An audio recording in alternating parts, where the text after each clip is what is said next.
سوتے وقت کی آخری دعا۔ حضرت براء بن عازب رضی اللہ تعالی عنہ سے روایت ہے کہ مجھ سے رسول اللہ صلی اللہ علیہ وآلہ وسلم نے فرمایا، جب سونے لگو تو پہلے وضو کر لو اور پھر دائیں پہلو پر لیٹو اور یہ دعا پڑھو۔ پھر اگر اس رات میں مر جاؤ گے تو دین فطرت اسلام پر تمہاری موت آئے گی، اس لیے اسے سب سے آخر میں پڑھو۔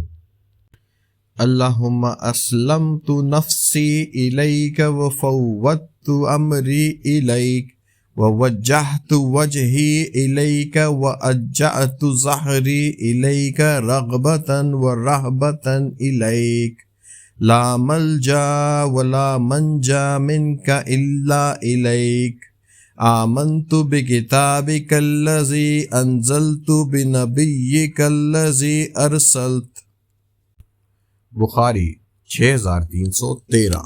ترجمہ: اے اللہ، میں نے اپنے نفس کو تیرے سپرد کر دیا، اپنا معاملہ تجھے سونپ دیا، اپنے چہرے کو تیری طرف پھیر لیا اور اپنے آپ کو تیری پناہ میں دے دیا ہے، تیری طرف رغبت رکھتے ہوئے اور ڈرتے ہوئے۔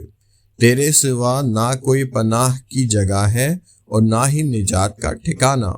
میں تیری نازل کرتا کتاب پر اور تیرے بھیجے ہوئے رسول پر ایمان لایا۔